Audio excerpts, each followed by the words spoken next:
Nouveau compte rendu d'information, Madame, Monsieur, soyez les bienvenus. À la trame, la récapitulation des 5 précédentes éditions de la revue d'actualité. La communauté chrétienne a célébré le samedi 28 août le jubilé de diamant de la cathédrale Saint-Augustin de Yamoussoukro. Les fidèles paroissiens ont participé à l'Eucharistie qui consacre la fin des festivités des 60 ans de cette paroisse cathédrale. La messe solennelle du 60aire de l'église Famille de Dieu a été présidée par l'évêque d'Agboville et administrateur apostolique de Yamoussoukro, Monseigneur Alexis Touabli-Yulo, et coprésidée par les vicaires de la cathédrale, les pères Ange Nassis Ngouan et Jean-Marcel Yoboué, ainsi que des prêtres venus partager cette ferveur. Ce parcours prestigieux de la paroisse qui célèbre son saint patron, Saint-Augustin, illustre docteur de l'Église. Ce fut aussi au vice-président du conseil paroissial, M. Yao Frédéric, d'exprimer sa joie. Dans son discours, il a d'abord remercié le bon Dieu pour le cadeau qu'il leur a donné, celui d'une paroisse aussi florissante et pleine de vie. Chers paroissiens, nos parents, nos catéchistes, malgré toutes les persécutions, ont accueilli les missionnaires et contribué à l'annonce de la bonne nouvelle. Que par Saint-Augustin, ce jaillissement de la miséricorde divine nous fasse plier genoux devant Jésus Eucharistique au fait de notre Église paroissiale, un véritable lieu de communion fraternelle. Dans son homélie, l'ordinaire du lieu, Monseigneur Alexis Touabli-Yulo, a signifié que le jubilé de diamant de la paroisse est une occasion de rendre grâce à Dieu pour toutes les merveilles qu'il a accomplies aux fidèles et pour toutes les actions déjà réussies. Chers fils et chères filles de la paroisse Saint-Augustin, aujourd'hui nous pouvons dire Ec dies quam fecit Dominus. Voici le jour que fit le Seigneur. C'est le jour de notre fête. C'est pourquoi ce matin, dans un même élan, nous faisons Eucharistie. C'est-à-dire, nous rendons grâce à Dieu pour le chemin déjà parcouru. Ce jubilé est aussi une occasion pour les chrétiens de rendre grâce à Dieu pour tous les bienfaits reçus avec l'arrivée de la parole de Dieu et l'implantation de la paroisse en 1960. Toutes les régions de notre pays étaient représentées lors de la procession des offrandes.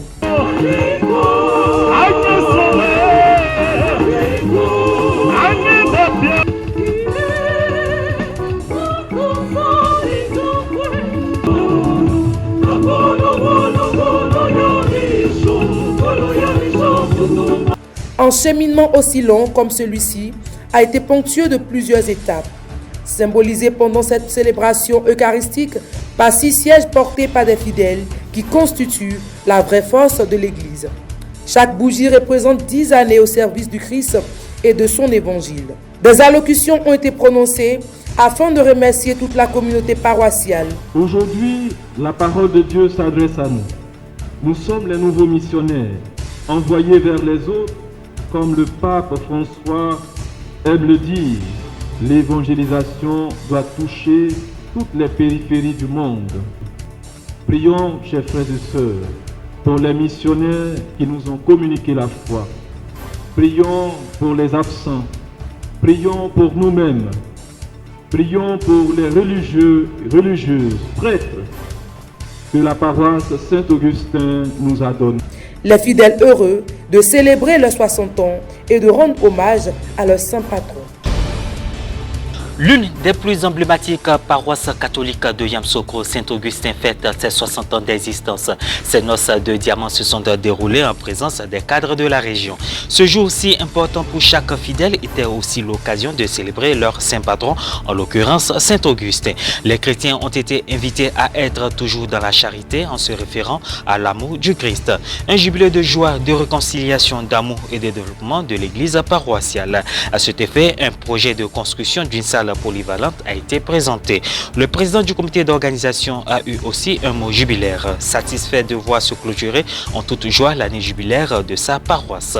Impression au terme de la célébration eucharistique. Nous ne pouvons que dire merci au Seigneur pour tous les pionniers de cette paroisse, et dire merci pour tous ceux qui ont travaillé dans le champ du Seigneur, et dire surtout merci au Seigneur parce qu'il a permis que nous soyons acteurs de cette célébration, que nous soyons également, que nous prenions part active à cette célébration.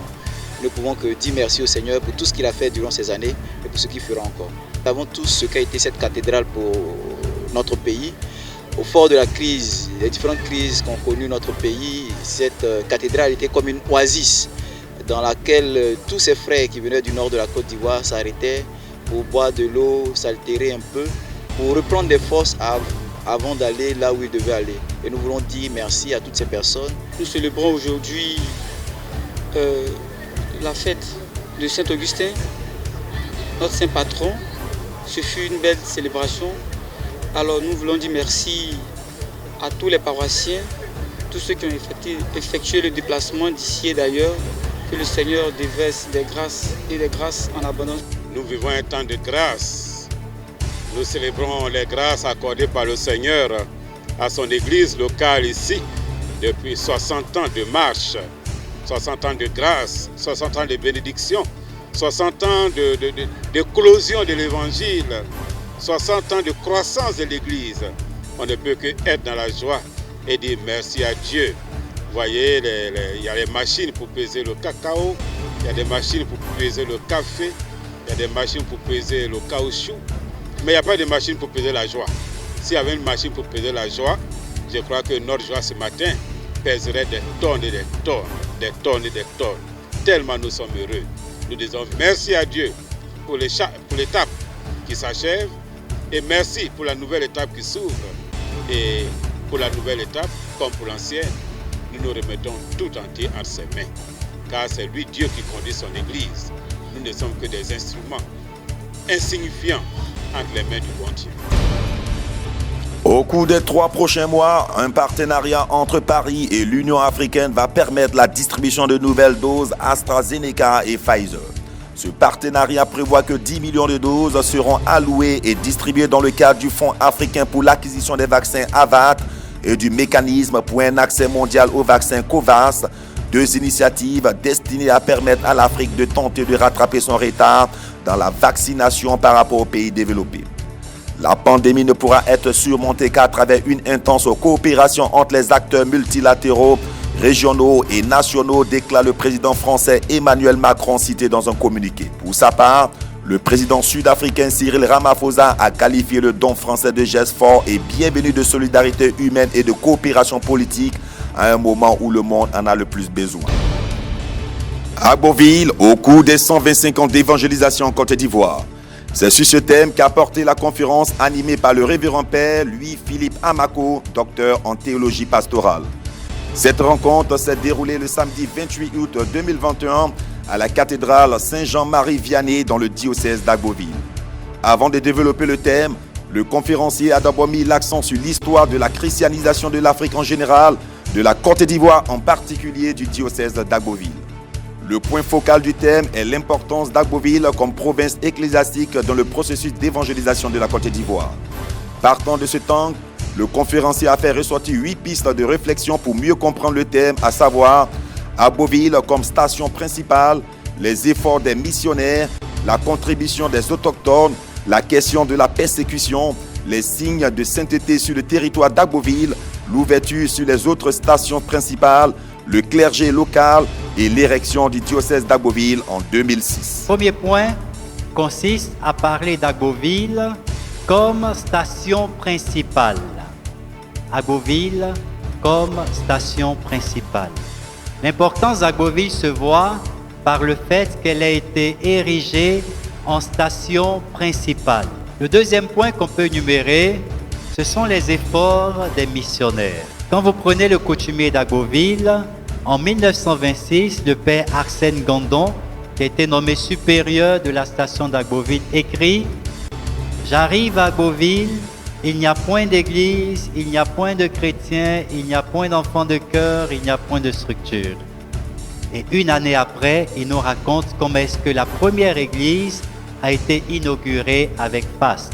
L'étape suivante a été celle de l'échange avec les participants qui avaient soif de connaissances. Après les échanges, le révérend père Louis-Philippe Amako a procédé à la présentation de ses 4 œuvres écrites, en l'occurrence le journalier d'Aféry, le coutumier d'Agboville, l'enracinement de l'église catholique en Côte d'Ivoire et une proposition pastorale pour l'église en Côte d'Ivoire. À la fin de cette présentation, les participants à cœur joie se sont procurés les écrits du père qui, la séance tenante, dédicacée. Au thème de cette conférence dédicace, des participants ainsi que le conférencier ont donné leurs impressions. Dans un premier temps, j'ai appris des cultures de ma tête, disons. Voilà. Et j'aimerais remercier aussi le Père pour ce temps de conférence qu'il nous a donné. La présentation de ces 4 œuvres a été faite à l'occasion des 50 ans de l'anniversaire de naissance que j'ai célébré. Il m'a plu de pouvoir mettre à la disposition des fidèles les œuvres que j'ai pu écrire sur l'histoire de l'évangélisation de la Côte d'Ivoire. Le temps pluvieux du dimanche 29 août dernier n'a pas empêché la mobilisation de la communauté paroissiale de Sainte-Famille de la Riviera 2 qui a tenu à manifester sa reconnaissance au père Eman Deni Oliteki, anciennement vicaire de la paroisse, avant que celui-ci ne regagne son nouveau lieu d'affectation. Le père Eman a lui-même célébré sa messe d'au revoir au sein de la paroisse où il a exercé sa charge pastorale pendant 3 ans en tant que vicaire. La célébration s'est déroulée en présence de son curé, le révérend père Norbert Eric Abékan, et de ses autres confrères, parmi lesquels le père Sylvain Kwasi Nguesson. Après que le premier vice-président de la paroisse ait donné la nouvelle du jour, le moment du rite pénitentiel a été l'étape suivante.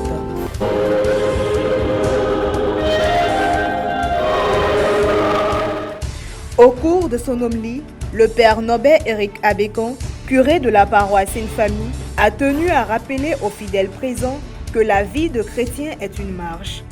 Au fond, notre vie sur cette terre est une marche. Un peu comme la vie du peuple d'Israël a été une marche. Depuis l'Égypte, où il était en captivité, jusqu'à la terre promise, en passant par le désert, par la mer Rouge et le désert, c'était une marche. Une marche au cours de laquelle ils doivent avoir pour guide la parole de Dieu. Non seulement écouter, mais aussi et surtout la mettre en application. L'histoire du peuple de Dieu, l'histoire du salut, on voit très bien que chaque fois qu'Israël a mis en application dans sa vie les commandements de Dieu, a suivi Dieu, Israël était prospère, Israël avançait heureux. Il a également exhorté les fidèles à pratiquer l'amour du prochain en se préoccupant de leurs frères et sœurs qui traversent à côté d'eux des moments difficiles. Au terme de ses propos, il a exprimé des mots de gratitude au père Teki pour ce temps passé ensemble et lui a demandé de voir cette pluie qui tombe comme une pluie de grâce et de bénédiction. Nous voulons dire merci pour le père Eman. De voir cette pluie qui tombe comme un signe de bénédiction. Tout ce qu'il a réalisé de beau dans cette paroisse. Et voir cette pluie qui tombe comme un signe de bénédiction pour les études qu'il va faire là-bas à Rennes. Et que nous revienne, espère nous apporter encore beaucoup de grâce. Après le partage eucharistique, avec des chants joyeux, une offrande spéciale a été faite par les fidèles en guise de remerciement et d'au revoir. Le rite de fin de cette célébration riche en émotions a été marqué par les interventions du père Abékan et du père Eman Teki, qui a remercié ses collaborateurs et tous les fidèles de la paroisse Sainte-Famille de la Riviera 2. Comment nous allons dire merci, révérend père Abékan et révérend père Sylvain, vous dont l'expérience et la sagesse paternelle ont constitué le sang de mon énorme pastoral.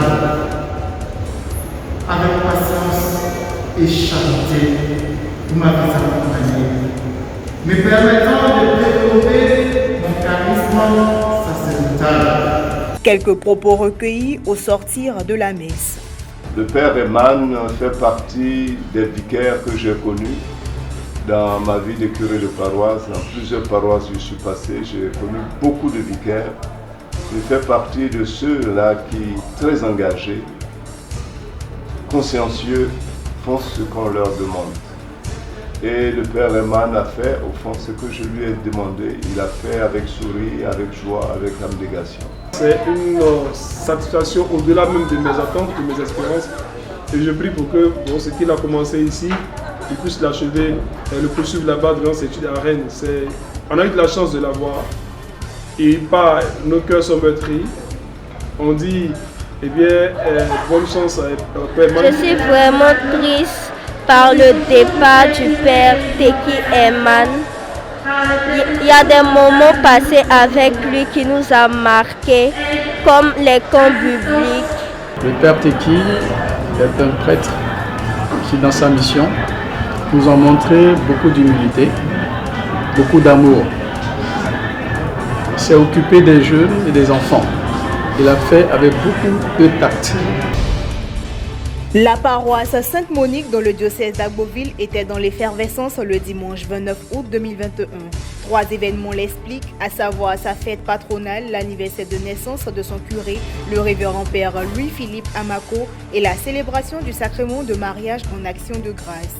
Cette célébration eucharistique a été présidée par l'ordinaire du lieu, Monseigneur Alexis Touabi-Youlo.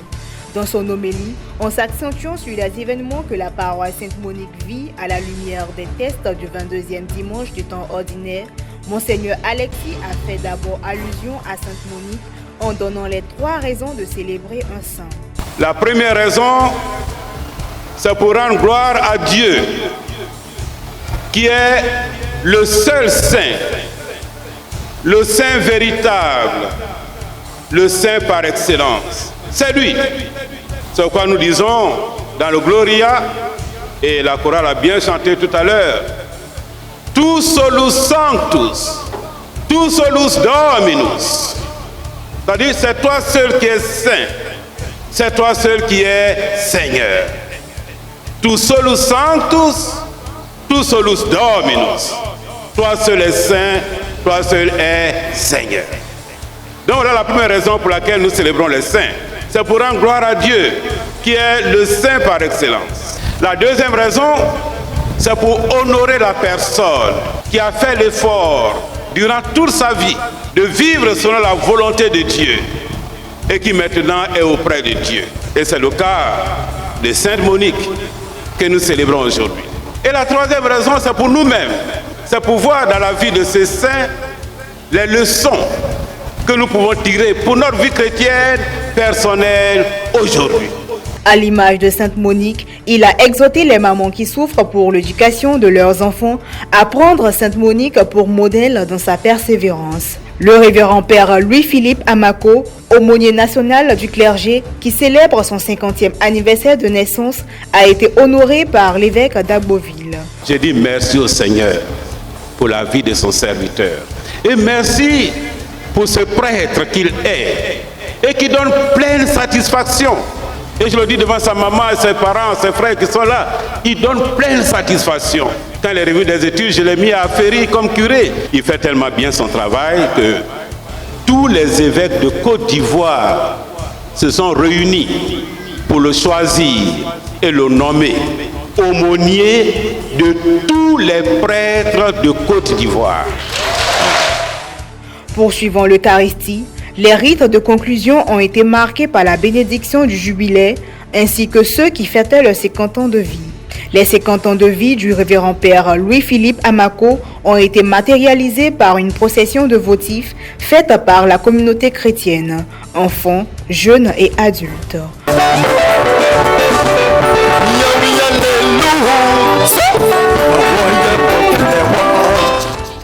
Au terme de la messe, quelques réactions ont été recueillies.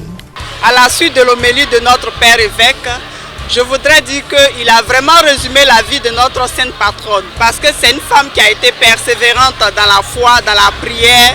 Sainte Monique est un exemple de persévérance. Et nous savons que dans notre vie de foi, nous avons besoin de persévérer. Dieu soit bon et Dieu est grand, qui nous a donné un si bon prêtre.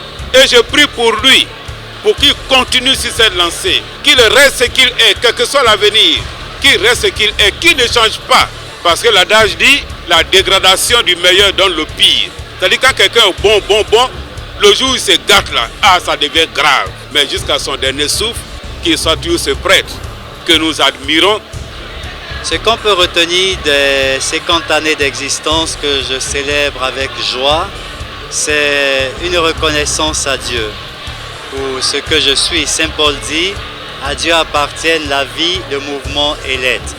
Donc célébrer 50 années, demi-siècle, il faut pouvoir s'arrêter pour dire merci à Dieu pour ce que nous sommes, pour cette vie pauvre et humble, mais pour la vie qu'il nous donne tout simplement. Je lui dis merci pour le sacerdoce de son fils auquel il m'a associé depuis 21 années. Je pense que c'est simplement une action de grâce.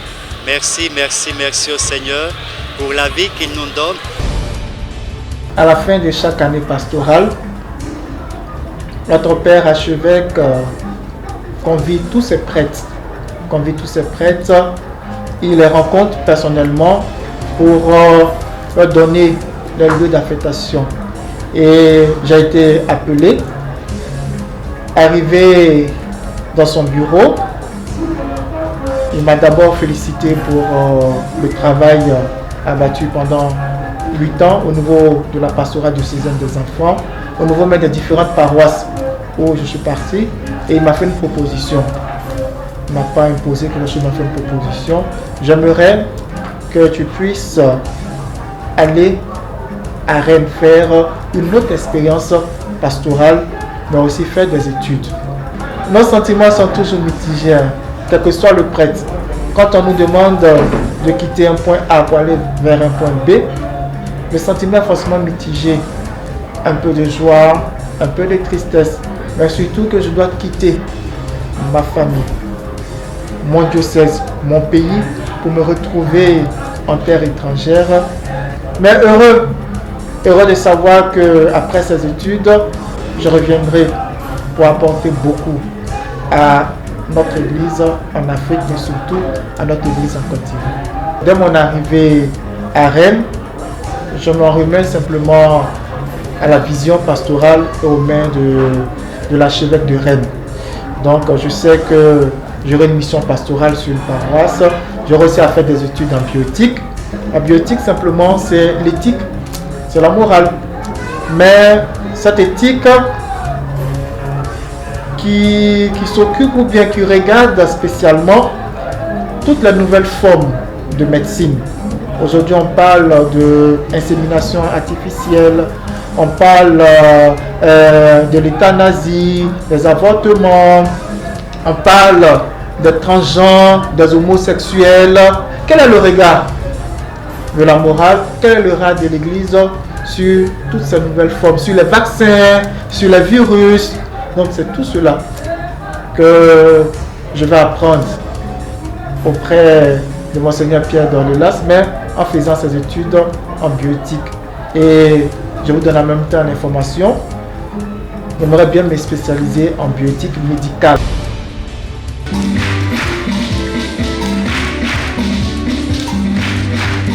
Le dimanche 29 août 2021, jour choisi pour remercier les pères Élie Assoba et Isidore Minigou, prêtres salésiens de Don Bosco, fut un jour d'allégresse en l'église Saint-François de Koumassi, dans l'archidiocèse d'Abidjan. En effet, la messe de 9h qui rassemblait nombre de fidèles a été célébrée par le père curé Éric Assoumou. Nous sommes réunis en ce dimanche pour dire merci à Dieu. Merci à Dieu pour tous ses bienfaits dans notre vie et particulièrement pour tous ces bienfaits dans la vie du Père Isidore et du Père Élie, pour le service qu'ils ont rendu sur notre paroisse, sur l'œuvre salésienne en Côte d'Ivoire et particulièrement à Abidjan. On veut bénir le Seigneur pour toutes ces merveilles et en même temps prier pour la nouvelle mission. C'est une messe d'action de grâce et non une messe de revoir, parce que les enfants de Dieu ne se séparent jamais. Ils sont toujours en communion. Du fait que nous ne se séparons jamais, nous avons la présence au cours de ces célébrations du Père Denis Soro, à qui nous avons bien bon arrivé. Les fidèles ont demandé grâce et protection à Dieu pour les pères Élie Assoba et Isidore Minigou à l'occasion de leur départ. Ils ont prié pour leur nouvelle mission pastorale. Dans son homélie, en se référant au texte liturgique du jour, le père Éric Assoumou, curé de la paroisse Saint-François d'Assise de Koumassi-Remblai, a invité les fidèles à servir Dieu. Aller à une nouvelle mission, c'est manifestation de ces tous servitudes. Continuer une mission, c'est une manifestation de tous servitudes. Dieu qui nous parle à travers nos supérieurs qui nous disent va ici, reste ici. Voilà. C'est ça notre vie. Et donc, servitude. Et nous aussi, en tant que chrétiens, nous devons aussi chercher à répondre à cette question-là. Est-ce que vous continuez à servitude ou bien servir le Dieu de nos pères et de nos ancêtres? Les divers actes de reconnaissance posés par les membres de leur communauté de vie chrétienne en disent long sur leur personnalité.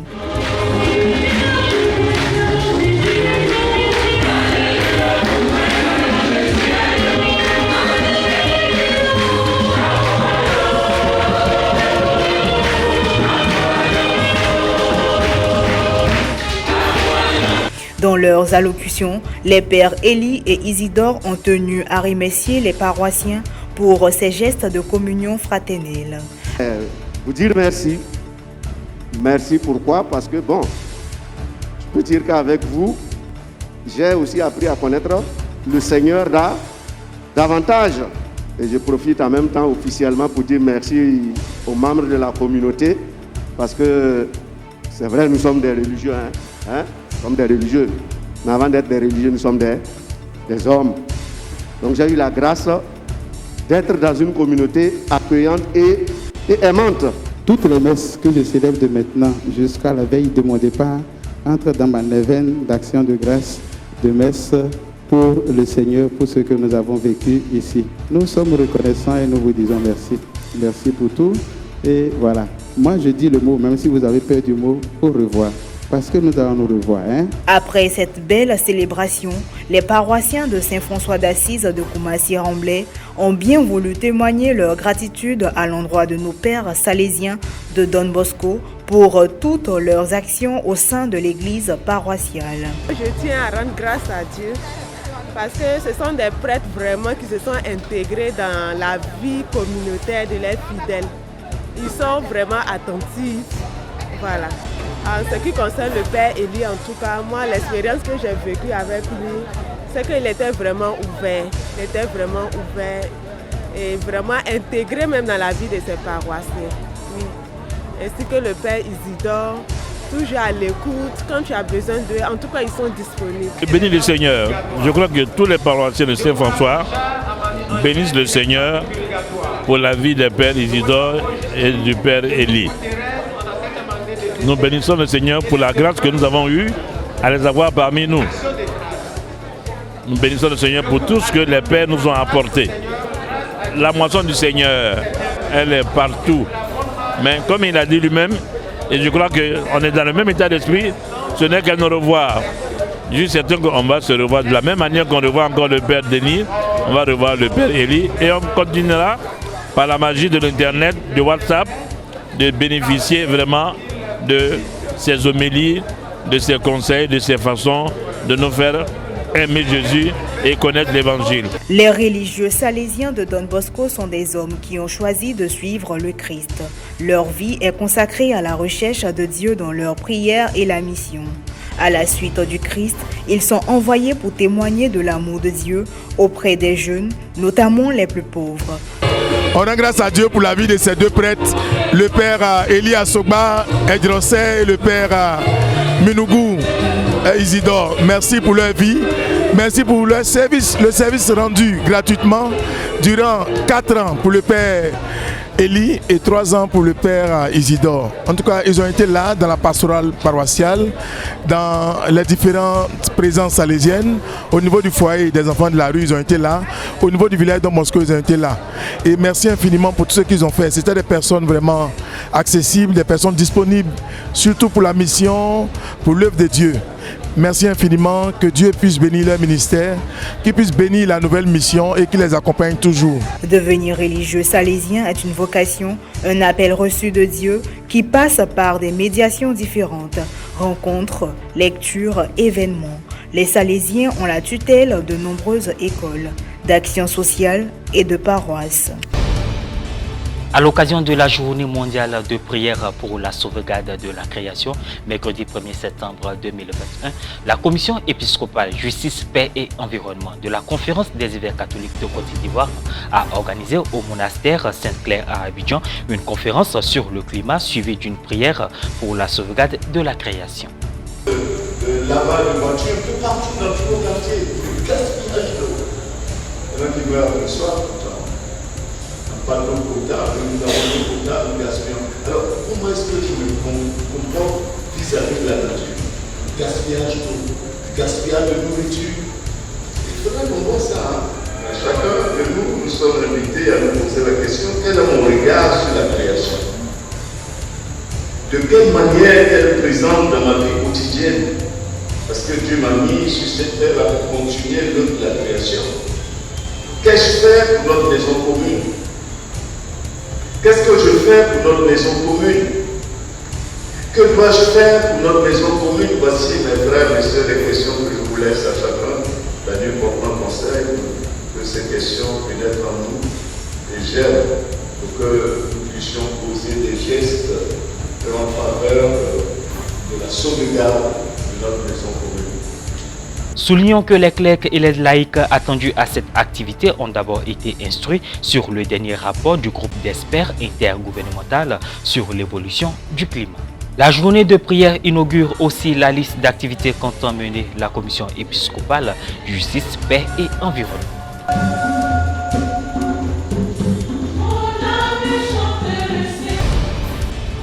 La Côte d'Ivoire, modeste producteur d'hydrocarbures, a annoncé mercredi 1er septembre la découverte majeure de pétrole et de gaz naturel au large de ses côtes. Ces nouvelles ressources ont été repérées lors d'un forage exploratoire effectué par le géant italien des hydrocarbures Eni.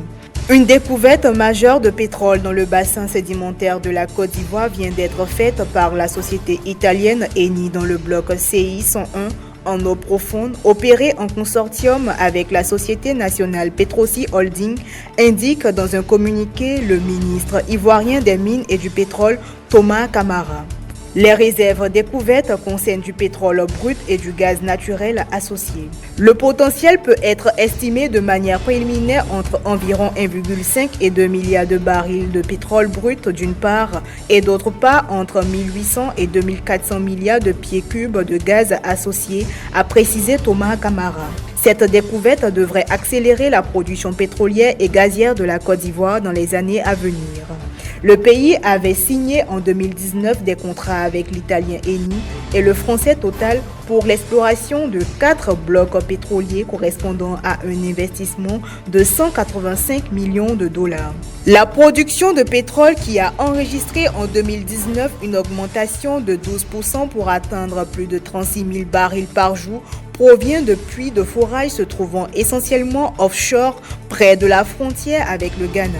La Côte d'Ivoire a révisé en 2015 son code pétrolier pour attirer de nouveaux investisseurs grâce à des contrats de partage de production. Le pays dispose de 51 champs identifiés dont 4 en production, 26 en exploration et 21 encore libres ou en négociation. En 2014, le groupe français Total avait évoqué un résultat très prometteur à propos de ses recherches en eau très profonde au large de la Côte d'Ivoire. Outre Total et Eni, plusieurs sociétés internationales, notamment la britannique Tullow Oil, ont annoncé ces dernières années des découvertes importantes. En ce mois consacré au temps pour la création, le souverain pontife affirme ce rejet profondément de voir que les jeunes ont le courage d'entreprendre des projets de transformation environnementale et sociale. Me alegra mucho ver que los jóvenes tienen valor de emprender proyectos de mejora ambiental y mejora social, puesto que ambas van juntos. Los adultos podemos aprender mucho de los jóvenes, pues en todo lo que tiene que ver con el cuidado del planeta, los jóvenes están a la vanguardia.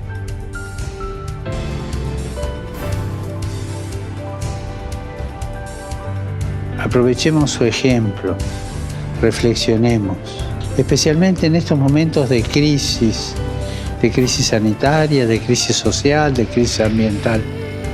Reflexionemos sobre nuestro estilo de vida, sobre cómo la forma de alimentarnos, de consumir, de desplazarnos, o el uso que hacemos del agua, de la energía y de los plásticos y de tantos bienes materiales son a menudo perjudiciales para la tierra. Elijamos cambiar. Avancemos con los jóvenes hacia estilos de vida más sencillos y respetuosos del medio ambiente. Y recemos para que todos tomemos las decisiones valientes, las decisiones necesarias para una vida más sobria y ecosostenible, inspirándonos por los jóvenes, ya que están comprometidos con este cambio. Y no son tontos, porque están comprometidos con el futuro de ellos. Por eso quieren cambiar lo que ellos van a heredar, en un tiempo en que ya nosotros no estaremos. Le pape François s'est arrêté dans la catéchèse du mercredi 1er septembre sur le reproche adressé par Saint Paul à Saint Pierre dans sa lettre aux Galates. Selon le Saint-Père, on préfère faire semblant plutôt qu'être soi-même. Le maître mot est ainsi hypocrisie, qui n'est autre que la peur de la vérité, comme si l'on maquillait son comportement, son âme.